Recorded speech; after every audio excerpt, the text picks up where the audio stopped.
எல்லோருக்கும் வணக்கம். இன்னைக்கு வேற வழி இல்ல, கரடிகள் நம்மள பயங்கரமா ஃபோர்ஸ் பண்ணுது. போங்க ஓடி போய் சப்போர்ட் எங்கேன்னு பாருங்க அப்படின்னு. என்ன காரணம்னா இன்னைக்கு காலையிலேயே ஆல்மோஸ்ட் 150 பாயிண்ட் பக்கம் நிஃப்டி இறங்கி இருந்தது. இப்போ நம்ம போய் சப்போர்ட் எங்க இருக்குன்னு பார்த்தோம்னா அது எங்கேயோ தூத்துக்குடி திருவான்மையூர் தாண்டி எங்கேயோ இருக்கும் போல.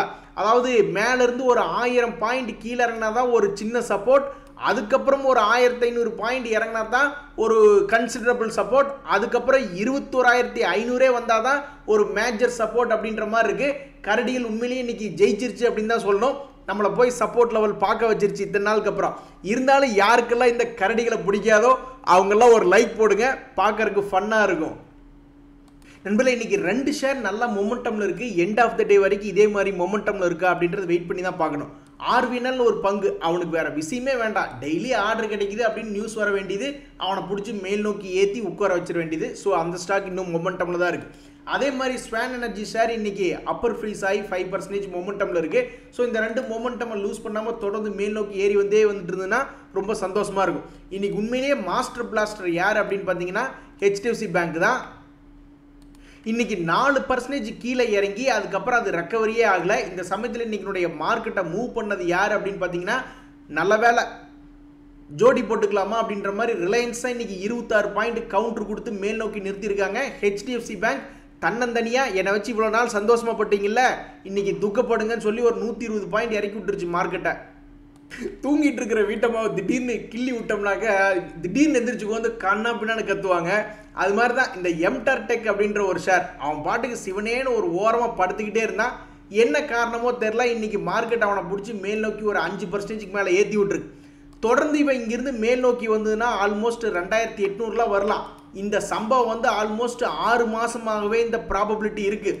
பட் அந்த ப்ராபபிலிட்டிக்கு ஏற்ற மாதிரி மேல் நோக்கி ஏற வர மாட்டேங்கிறான். பட் என்னைக்கு வந்தாலும் மேல் நோக்கி வந்தான்னா 2800 வரைக்கும் வரணும். ஸோ என்னை பொறுத்த வரைக்கும் லோலிருந்து ஒரு மொமெண்டம் எடுத்த பங்கா நான் இந்த எம்டர்டெக் அப்படின்ற ஷேர் பார்க்குறேன். நண்பர்களே, உண்மையிலேயே நான் சொல்கிறேன், யாருக்கு இந்த ஷேர் மார்க்கெட் ரொம்ப சந்தோஷமாக இருக்கும் அப்படின்னு பார்த்தோம்னா, இந்த ஆக்சிலியா அப்படின்ற ஒரு ஷேரை ஒரு உதாரணமாக காட்டுறேன் பாருங்க. இந்த மாதிரியான ஷேர்ஸை வச்சிருக்கிறவங்களுக்கு தான் சந்தோஷம் வரும். இன்னைக்கு ஏறிட்டான் ஆக்சிலியா, ஆல்மோஸ்ட் 5% மேலே ஏறிட்டான். பட் அவன் எப்படி ஏறி வந்திருக்கான்னு பாருங்க. ஒவ்வொரு முறையும் சப்போர்ட் எடுத்து அவன் நிற்காம மேல் நோக்கி ஏறி வந்திருக்கான். அப்போ இது போன்ற பங்குகளை இது மாதிரி கரெக்டான இடத்துல வாங்கினவங்களுக்கு தான் ஷேர் மார்க்கெட்டில் ரொம்ப ஃபன்னாக இருக்கும். நண்பர்களே, இன்னைக்கு கடைசி நாள் இந்த 2 எம்க்யூர் ஃபார்மா ஐபிஓ அப்படின்றதுக்கு. இந்த எம்க்யூர் ஃபார்மா ஐபிஓனுடைய கிரே மார்க்கெட் ப்ரீமியம் தான் ரொம்ப முக்கியம். அது இப்போ வரைக்கும் ஒரு 30% மேலே லிஸ்டிங் கெயின் வரக்கூடிய வாய்ப்பு இருக்கிறதா காமிக்கிறேன். இன்னைக்கு தான் கடைசி நாள், ரொம்ப சந்தோஷம் அப்படின்ற மாதிரி இருக்கு. பன்சால் வயர் அந்த ஐபிஓனுடைய கிரே மார்க்கெட் ப்ரீமியம் பார்க்கும்பொழுது ரொம்ப பெருசாக மூவ்மெண்ட் இல்லை, 25% காட்டுறான். ஸோ மேபி இது ஒரு பாசிட்டிவான லிஸ்டிங் அப்படின்ற மாதிரியான ஒரு தகுதி காமிச்சுக்கிறானே ஒழிஞ்சு ஆகா ஓகோன்னு இல்லை. ஆக மொத்தம் இந்த 2மே ஓரளவுக்கு சுமாரான நல்ல ஐபிஓவாக தான் என்னுடைய கருத்து. நண்பர்களே, பைபேக்கை பொறுத்த வரைக்கும் ஒவ்வொரு புரோக்கர் ஒவ்வொரு மாதிரி இருப்பாங்க. ஏஞ்சல் ஒன்றில் நான் ஒரு ஷேர் ஒன்று வச்சுருந்தேன் GPILனு. அதை பைபேக் பண்ணுறதுக்கு நான் வந்து அவங்களுக்கு சப்போர்ட் டிக்கெட் ஒன்று ரைஸ் பண்ணி ஆன் பிஹாஃப் ஆஃப் மீ, எனக்கு பொதுவாக நீங்கள் பைபேக் அப்ளை பண்ணிருங்கன்னு சொன்னேன். ஓகேங்க அப்ளை பண்ணியாச்சு அப்படின்ற மாதிரி கன்ஃபர்மேஷன் கொடுத்துட்டாங்க. இதே 0 இருந்ததுன்னா அங்கே ஒரு ஆர்டர் மெனு இருக்கும் பேக் ஆஃபீஸில், அதில் போய் நம்ம பைபேக் அப்ளை பண்ணணும். ஒரு ஷேர்னு ஒன்று வாங்கி வச்சா அவன்லாம் டக்குன்னு மேல் நோக்கி ஏறி வந்துடணும். அவன் பாட்டுக்கு மிக்சர் சாப்பிட்டே இருந்தால் நம்மளுக்கு ஏதாவது பிரயோஜனமா? இந்த லக்ஷ்மி கெமிக்கல் அப்படின்ற ஷேர் வந்து நல்ல ஒரு சப்போர்ட்டில் தான் இருக்கா, ஒரு லாபகரமான கம்பெனி தான். டக்குன்னு சப்போர்ட் எடுத்தோமா, மேல் நோக்கி ஒரு 400 வந்தோமா, லாபத்தை கொடுத்தோமா அப்படின்ட்டு இல்லாமல் கிட்டத்தட்ட ஒரு 1.5 வருஷமாகவே நீட்டிப்படுத்திட்டு இருக்கு. அடுத்து நம்ம பார்க்கக்கூடிய இந்த செஞ்சுரி பிளை அப்படின்றது ஒரு வெட்டுக்கிளியான பங்கு தான். அவன் எப்பெல்லாம் சப்போர்ட் வந்து விழுகிறானோ அப்பெல்லாம் மேல் நோக்கி ஏறிக்கிட்டு இருக்கான். அந்த வகையில் அவன் மேல் நோக்கி ஏறினது பாதி தூரத்தில் இருக்குது, 742ன்னு. இன்னுமே அவன் மேல் நோக்கி ஏறி வந்து ஒரு 850க்கு மேலே வந்துடுச்சுன்னா ரொம்ப சந்தோஷமாக இருக்கும். டாடா மோட்டார்ஸ் நேற்றே நல்லா பாசிட்டிவ் மொமெண்டம்ல இருந்தால் இன்னைக்கு ஓரளவுக்கு ஃப்ளாட்டாக தான் இருக்கா. இந்த ஷேருக்கு என்ன ஒரு நியூஸ் வந்திருக்குன்னா, அவங்களுடைய ரேட்டிங் இக்ரா அப்படின்றது ஒரு ரேட்டிங் ஏஜென்சி, அவங்க வந்து என்ன பண்ணியிருக்காங்கன்னா அவங்களுடைய ரேட்டிங்கை வந்து கொஞ்சம் இம்ப்ரூவ் பண்ணி கொடுத்துருக்காங்க. ஒரு 3 ஷேர் இருக்கு. இந்த 3 ஷேர்னுடைய ப்ராஃபிட் கடல்லையே இல்லையா, நீங்கள் எங்கே போய் தேடினீங்கனாலும் கிடைக்காது அப்படின்ற மாதிரி தான் இந்த RBL bank, yes bank, Bandhan bank share ஹோல்டர்ஸ்க்கு இன்றைய நிலைமை. இது எப்போ மாறுன்னு தெரில. கடைசிக்கு இந்த 3ல் எவனாவது ஒருத்தன் ஏறி வந்தால் கூட பரவாயில்ல. ஸோ இந்த குவார்ட்டர்லினுடைய ரிசல்ட்ஸ், இந்த குவார்ட்டர்லினுடைய அப்டேட்னாலையாவது இந்த ஸ்டாக் வந்து ஓரளவுக்கு மேல் நோக்கி வந்துச்சுன்னா ரொம்ப சந்தோஷம். இல்லைன்னா பாவம் அவங்களுக்கு இன்னொரு 3 மாதம் வெட்டி தான். அப்புறம் அடுத்த குவார்டர்லி ரிசல்ட் வரைக்கும் உட்காந்துக்கிட்டு இருக்கணும், அடுத்ததுலையாவது நல்லதாக கொடுக்குறானா இல்லையா அப்படின்ட்டு. நண்பர்களே இன்னைக்கு மீடியாக்களில் பார்த்துக்கிட்டு இருந்தேன் இந்த ஆர்சிஎஃப், NOCL, NLC போன்ற ஷேர்லாம் டிஸ்கஸ் பண்ணுறாங்க. கொஞ்சம் வால்டிலிட்டியாக இருந்ததுன்னா ரொம்ப சந்தோஷம் தான். நண்பர்களே மேஸ்ஃபின் அப்படின்ற ஒரு ஷேர் ஒன்று பார்த்துக்கிட்டு இருந்தேன். இப்போ நம்ம ஷேர் மார்க்கெட்டில் கொண்டு வந்து போடுற காசெல்லாம் ரொம்பவுமே கஷ்டப்பட்டு சம்பாதிச்சு கொண்டு வந்து போடுறோம்.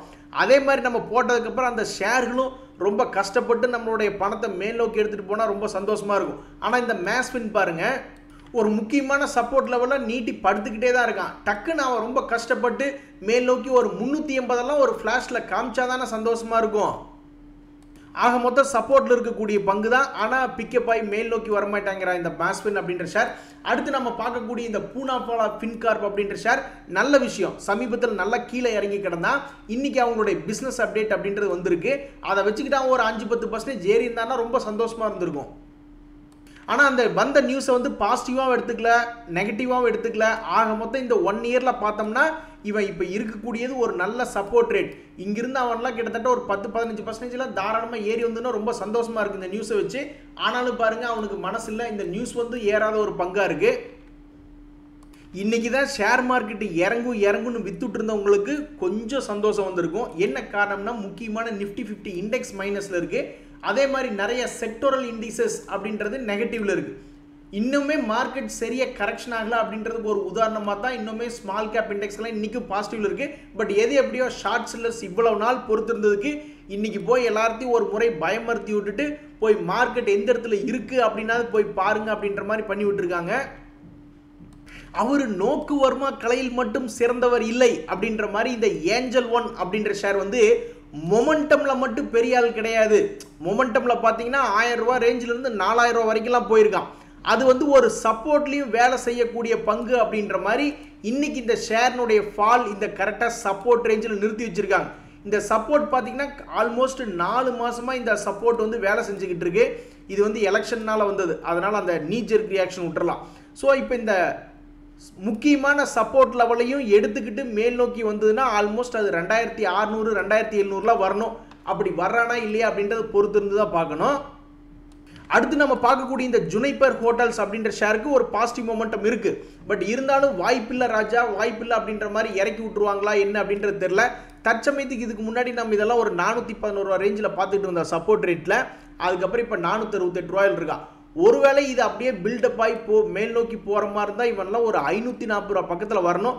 வரானா இல்லையா அப்படின்றது இன்னும் கொஞ்சம் நாளில் தெரிஞ்சிடும். கடைசியாக ஒரு 3 ஷேர் நியூஸ் பார்க்க போகிறாங்க நண்பர்களே. இவன்லாம் நல்ல ஷேர் தான். பிரமல் என்டர்பிரைசஸ் பாருங்கள், என்ன ஒரு நியூஸ் வருது.